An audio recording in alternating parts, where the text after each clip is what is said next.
Swift, neither the battle or the strong. But for those that the grace abound, may the grace of God continue to abide with you all the days of your life, as we wish you all the best. You're welcome, sir. Mrs. Commissioner for Finance, thank you very much. Barrister Taiwan, thank you very much. That's the SSG for coming. And the Commissioner for Information and Strategy, Alaji Yusuf for Lanyon. Thank you very much, sir, for honoring us with your presence. Without wasting much of your time, we should see our candidates. Some of them are already here. And I'll call them as they came in. Fast to come here this afternoon. I saw the Abda you, my party, everything, just, supporting from there. Please take a stand.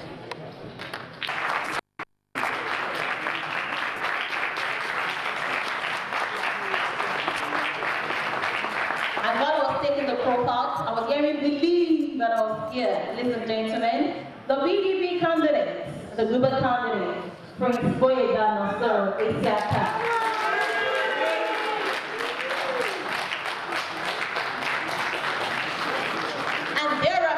Comrade Apology Simola of Labour Party.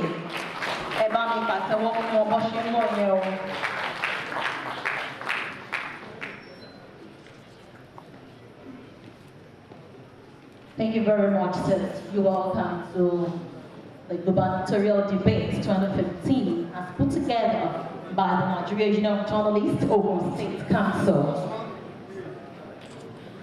And I'll quickly take you through the escorts of the Nigerian Union of Journalists Ogun State Council, led by the chairman, Comrade Wole Shokumbi. That's the #1 journalist in Ogun State. A round of applause for you. See the, no one can say the relationship between them. It goes beyond the ordinary. I want that. That's my treasurer. Comrade Anthony Gandonu, Assistant Secretary, Oshilano, ex-officio. Comrade Abiodun Alabe, the Swan chairman. Comrade Remy Adibi. I call you when I call you here. Thank you very much, sir. Area of information. The governorship debate being organized today by NUJ, Ogun State Council, is in conformity with the directives of our National Secretariat to create a forum for candidates vying for various elected positions to sell their manifestos and programs to the general public, most especially the electorate.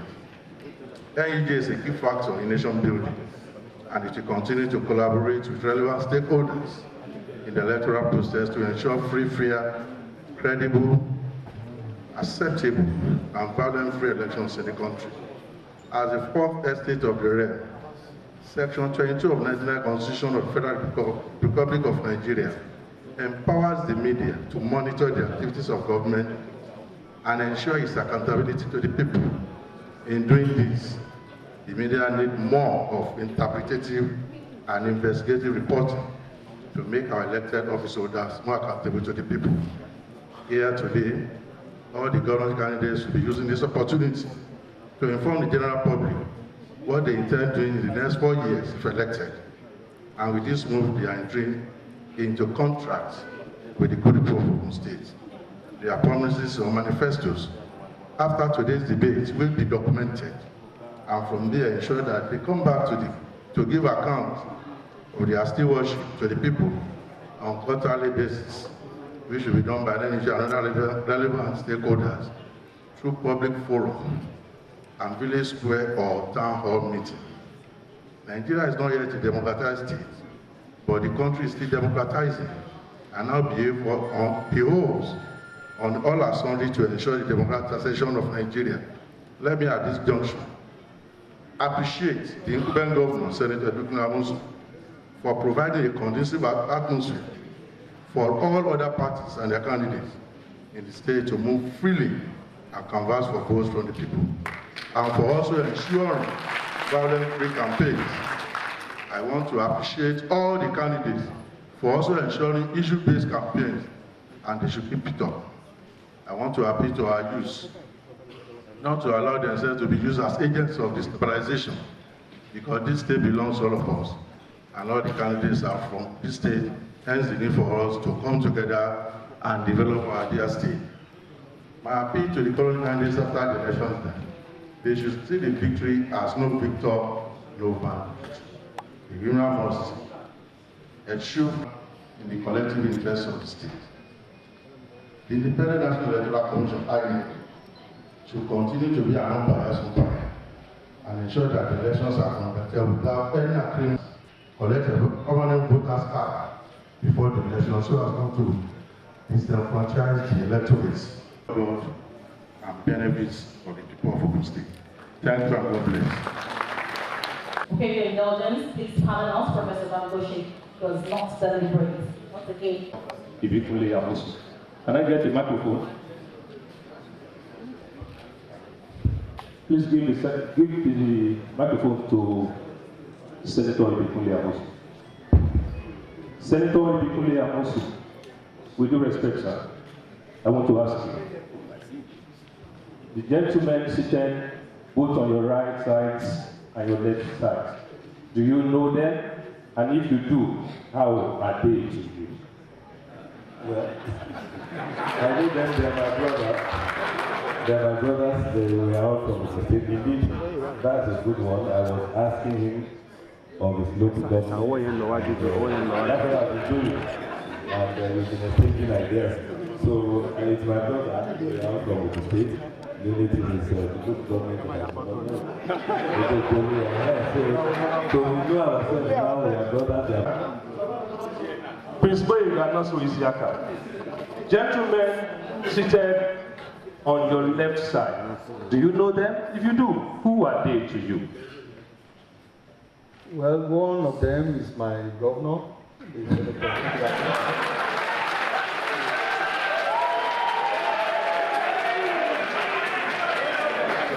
The others are my brothers, but they are all my co-contestants for the office of the governor, and I'm convinced that on 29th of May, they will all be at MK Abiola Stadium to celebrate with me. Thank you very much. Yes, thank you. So they are not your enemy. Thank you very much. Please, members of the audience, this is not where we are going. Professor David Bangoshe. Professor David Bangoshe. Who are they to you? Let me give it to my governor. He has started the familiarization immediately we came in here. I think that is a big heart. And for every other people seated here, they are my brother. GNI believe is my brother from PDP. And then I know them all, they're my people. Thank you. Let's go to Comrade Abolaji Smola. Comrade Abolaji Smola, in fairness and in truth, who are these gentlemen seated along with you here, and how are they to you? The truth and nothing but the truth. Thank you, Mr. Moderator. I'm sure you don't expect me to say anything less than the standard that has been put in place. Yeah, I know. CICI, is that what they call it?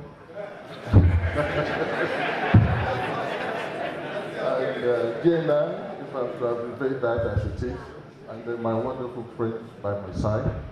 They are all friends, and I appreciate their participation here.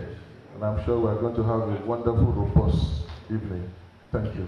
Thank you very much. So let's debate goes to Mr. Rotimi Fashoda. Mr. Rotimi Fashoda.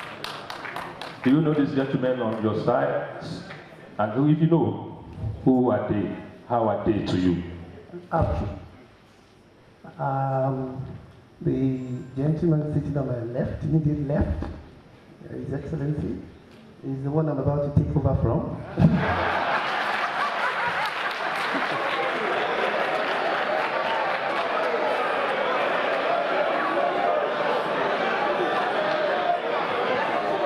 Yes, our time is running fast. And to my right, GNI,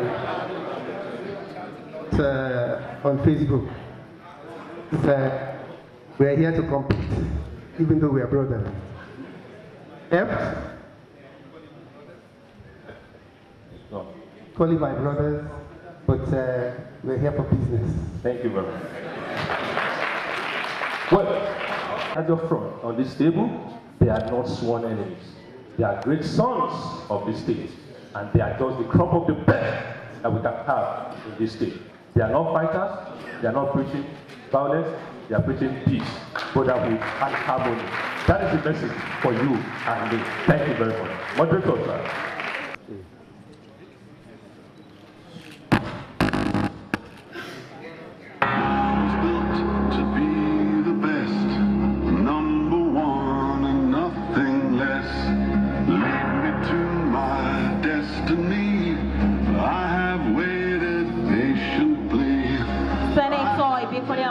Is on number 5, Comrade Abolaji Sumola number 2.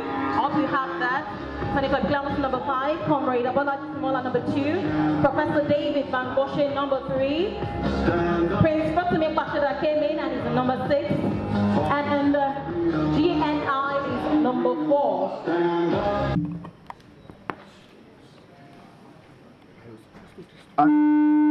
I'd like to join Comrade Wole Sokunbi, the chairman of the Ogun State Council of the Nigerian Union of Journalists, in welcoming our esteemed audience and all the 6 contestants representing 6 different political parties to this live debate.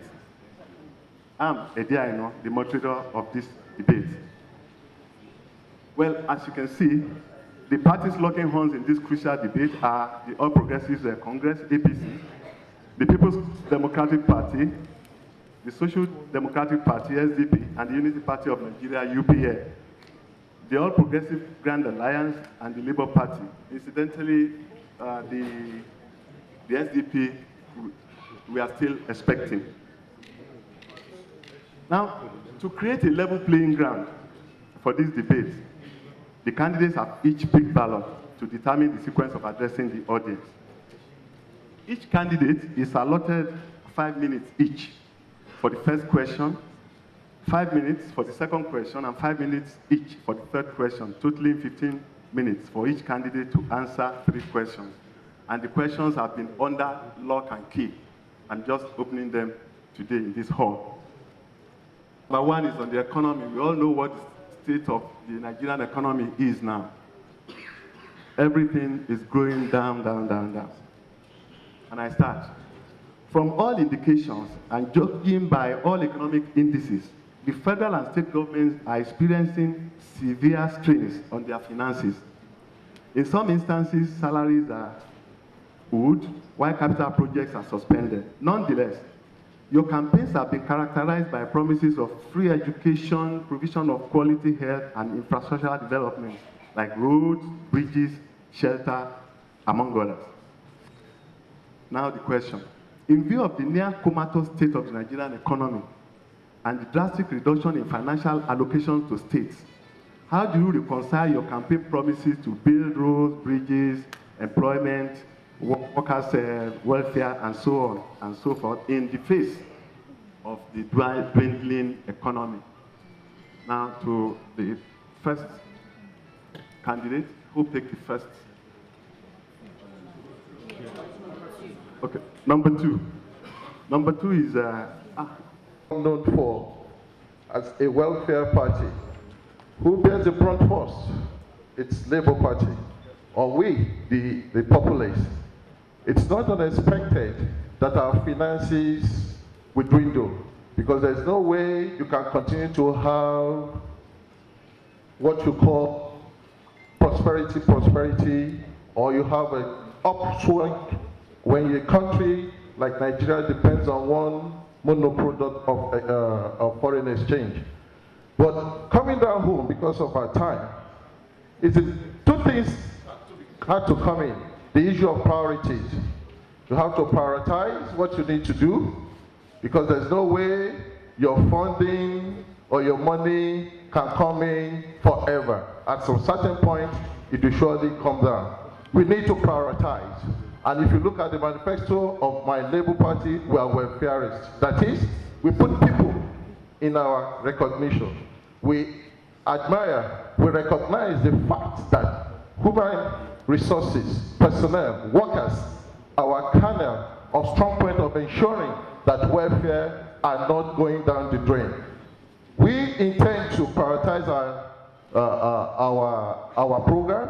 We need to look at it and take things that will most be beneficial to the people we are governed.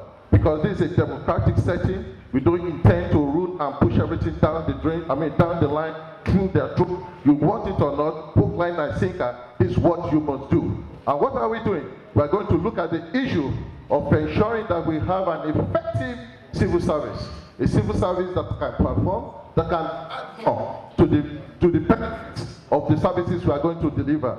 And then secondly, what is it going to benefit the populace?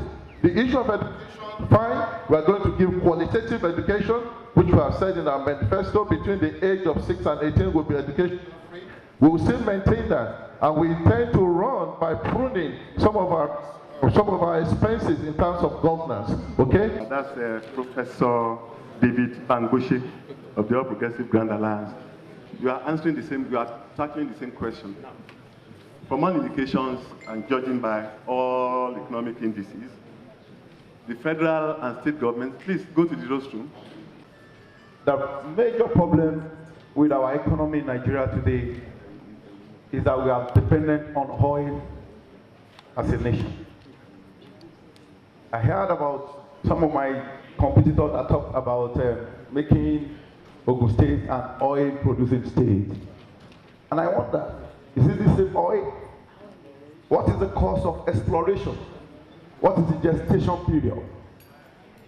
Now, in the face of this downturn, the most important thing for us to do is to diversify our economy. And the primary thing that we need to do is to go back to agriculture. This, especially the foundation of our economic prosperity in the Southwest. In the days of our sage, the late Chief Obafemi Awolowo, when we use the proceeds from agriculture to develop our nation, our region, I want to tell you, by the grace of God, that agriculture is a major potential for us to develop and a comparative advantage for us in Ogun State. I will give utmost attention to agriculture. Let me just inform you that I have been a practicing farmer. I was born into an agricultural family. Now, the problem with our agricultural policies, because we have had so many agricultural policies in the past, is because you don't have somebody who is passionate and is a practitioner in agriculture in position. We have the OFN, the Green Revolution, and all the rest. But I come from an agricultural family. My daddy, the late Apostle Dr. Bangoshe, was the founder of Olam Enterprises Limited in Ibadan. He was the first chairman of the Agri Development Corporation here in Ogun State. And I was preaching it that time, in the time of Governor Zedu Balogun. Let us go to commercial agriculture. We will develop plantations. Like, look at our Akoje. All we need to do is to do a regeneration of the oil palm there. We have oil palm in 18, 24 months that will produce. This we are going to give serious attention to. Also, we will look at education. Of course, we are going to run an affordable educational system, but functional. Our educational system will impact positively on the society. I take example of Ghana. Today, Ghana earns a lot of foreign, income from education, and that is for the foreigners because they get it right in the educational system. We develop education. One of the things we are going to do is to return the schools back to the missionaries, especially those one that was founded by the missionaries. Look at our past. We have produced the like of the Simeon Adebos, the Awolowos, the Abiolas, the Daniels, the Amosus. All of them product of missionary schools. Mr. Boyega Nasir Isiaka. And I throw the same question to you. and it's on the economy of the country. How do you intend, to run the state in view of the dwindling economy of this country, which has affected all the states of the federation? When you come in, how do you intend, to raise money? How do you intend to run the economy of the state? Well, thank you very much. Again, let me also stand on existing protocols. I will approach it from two angles. One is what is to be done, right away, and if time permits, what is to be done to forestall shocks in future, since all that we are doing in governance is to prepare our state and our people for a better living in the future. As a development expert, I think the first thing I will agree with the Labour Party candidate is prioritizing. We first need to prioritize, and I think the major issue that we have is that we have, a lot of times, proper planning and visioning is not put into what is being done. And if that happens, then it will be difficult to absorb shocks, because all that we are describing is a shock that is bringing price of oil from over $100 to $50. So the shock is not being able to absorb because there is no planning. So the first thing we are going to do is to ensure that we have proper planning, and to a large extent, try and emphasize some of these shocks that may happen to the major revenue of government. The second thing, of course, is to also divide the projects into those that can be taken up by the private sector and find a way to market it and push it to the private sector to get invested in it, and those that can be pushed to NGOs and other aids and assistance that is all over the world, especially for health and other social services. I think there is a lot that can also be gotten from some of those things. I think again, when you look at some of the projects that we do, and we're talking about prioritizing, for instance, I do not see the reason why we should be putting the kind of fund the state is pushing, for instance, now, into what is called model schools, about 1.4 billion naira per school that we have now, when even 1/10 of that can make a lot of changes to some of the schools that we have in our state. I think those are the kind of things we need to look at, so that this kind of shocks will be able to absorb it in moving forward. Again, of course, we look at revenue, and when we talk about revenue, we look at how to enhance our revenue. The Labour Party candidate mentioned 6 billion. My own record shows that yes, this state has increased. Was able to achieve a 3 billion revenue. In December, once through the home shutter scheme that was done. Well, that is not bad, given where it's coming from. But I'm not aware of anywhere where 6 billion was achieved. I think we need to look at our revenue so that we can absorb some of these shocks. Talking about the long term, it is to look at some of the things that we need to do for the future, so that when there's a problem with oil, which is the mainstay of our economy, we can at least still be able to live our life. And that is talking about our developmental project. He mentioned the oil producing status and raised some issues about it. I don't see any problem with it. At least it is a potential, it's a opportunity, and I think there's no problem in us pursuing it. Of course, agri is important. We also need to do a lot of investment in that, so that later on in the future, this kind of things, when it happens, we'll have a way to absorb it. I also believe that we have a lot of potentials in our border towns, and that is why we have decided to set up what we call a Border Town Development Commission, so that those border towns, we can really focus on them and also be able to enhance our revenue from the activities that we are going to get from them.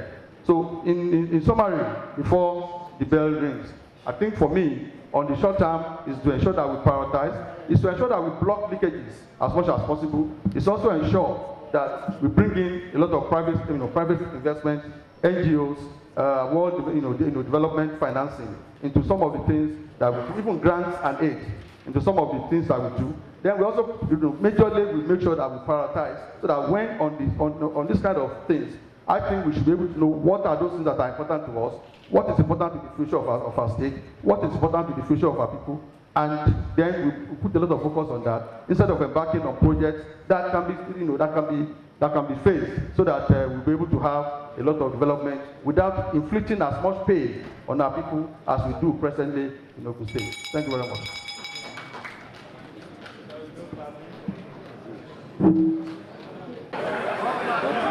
Thank you. Let me first thank the organizers of governorship debate, the NUJ. Well done. And I want to extend this courtesy to those that are running this show. I think Shiva Ino, I think I got the name right. Maybe the previous I don't. Well, to my other colleagues, thank you. And to the good people of Ogun State and those watching us outside this place, thank you very much. Yes, your question about economy. I think there's a saying that if somebody says, I can do this, I can give you this, give you that, you ask him, have you done it? What do you have? We look at you. To the glory of God and the support of the good people of Ogun State, in 2011 May, when we got to office, we saw a lot of things that was wrong, really. And when I saw the finances, I asked myself, oh, let's sit down, let's plan. We've been planning. But when you came in, you meet all this, and then you have to plan. We met about, at best, 730 million. I think this is issues, it's not about the person. But the previous administration, not the deep of our leader, Shiva Shoba, I think he left about 300 million on a monthly basis. For 8 years, PDP government was in place. They pushed the IGR from about 300 million to 730 million in 8 years. We came in and we saw this problem. For me, oil made us lazy in Nigeria. Oil should have been something that we will all be proud of. We should have used oil to now, in all other areas where we know, oh, this is where we can diversify our economy, but we fail to do that. So the easy way out is for people to think oil. Yes, we have oil, we'll get back to that oil. So we sat down, we put pen on paper, and to the glory of God, we are knocking 7 now, not even 6 billion. So if within 3.5 years, we have been able to turn our state around from a paltry 730 million to above 6 million monthly, then you know that yes, we have done it, and we have the capacity to do it without inflicting pain on our people. All of those that the local government does, throwing things on the road, generates about 118 or so on a yearly basis, which means less than 10 million. So even when you look at those ones, you know that it's totally insignificant. So what did we say we would do? Of course, we said education that is key. By the way, our model school was 750 million, not 1.4. After we did that, we realized that the hostel, because when we conceptualized the thing, hostel was to be both male down, female up. And we realized that no, they're young adults. We won't allow them to live like that. So we were forced to bring in another hostel. That takes it to about 800 and maybe 50 or 860. I don't know the actual figure. So it's 860, and it's, believing you me, it can be as it gets anywhere in the world. And that's where we are going. You see more depth in what the ABGA candidate said. Look at what Ghana is generating. People ask me, how are we going to fund that, the running of that model school? But I know how to run it. Because what is there, indeed, all of the best. Private sector, everybody, they are with us now on that. I'm looking at my time because I'll round off now. Now, with what I'm saying, if the first thing to do, agriculture that will lead us to industrialization. Just day before yesterday, a company was commissioned. 3 days ago, another was commissioned. Now 58 companies under 3.5 years. All our borders everywhere, everybody now knows that we are getting it right, and that's where we are coming. So the key is agriculture that will lead us to industrialization. All the projects we are doing, all the roads, they are enabler. Without it, nobody will come. They've all run away. Industries who are closing 3 p.m., 4 p.m., now they are doing shifts, 3 shifts, because they are security, they've seen genuineness, they've seen determination, and they've seen that our money is safe here if we bring it to Ogun State. For me, we've set our eyes on the ball, and that's what we will do. We will continue to do it For me, what I see in Imekwafu, what I see in Odogbolu, where my brother comes from, what I see in Abeokuta here is totally different from what a lot of other people are seeing. I see Ogun State that will be Dubai tomorrow, that will be Malaysia tomorrow, and that's what we see. Go to Mexico there. What they generate on tourism alone is far more than what Nigeria generates in 3 years on oil. So for me, the way to go is we focus on what we are doing, agriculture that will lead us to industrialization. And on other facets, we are already. Thank you, God bless. Thank you. Is Mr. Olatunde Rotimi Pashida, Tea Party of Nigeria. What's your take on the economy and how do you intend to go about it?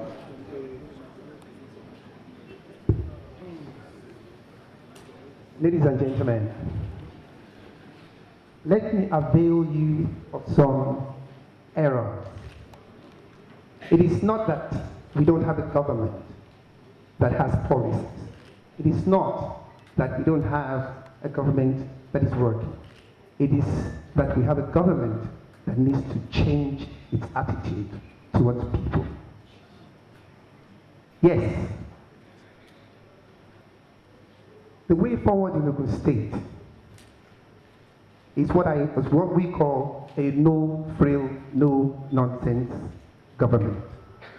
Let us take the government back to the people, where it belongs.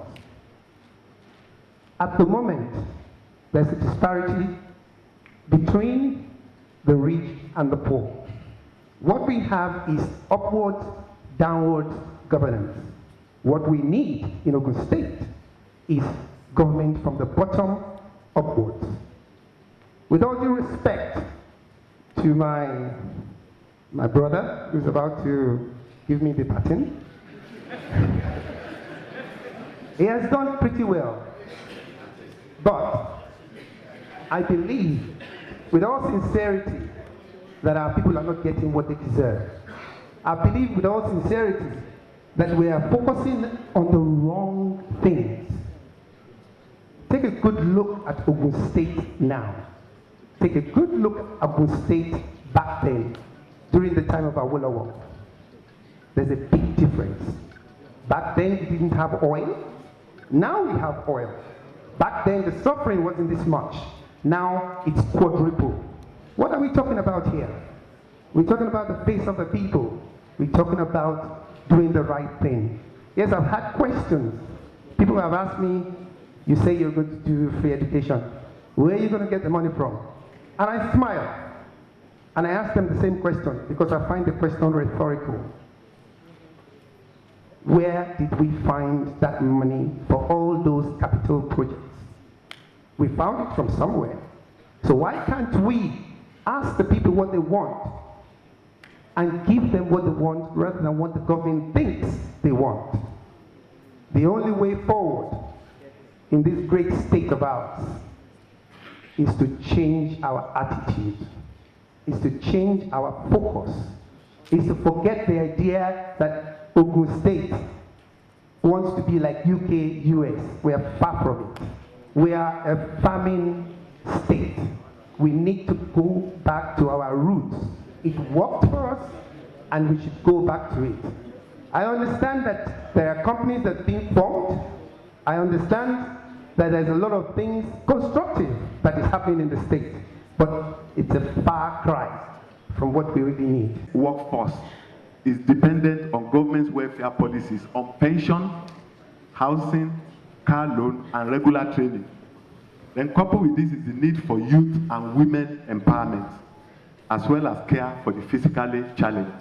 What is your take on this? Carry on from where the last dispensation leaves. All these issues are also a continuum. It's always been there. It's not new to us. We know that there should be women empowerment. It's happening. It's not a new thing. It's not a new phenomenon.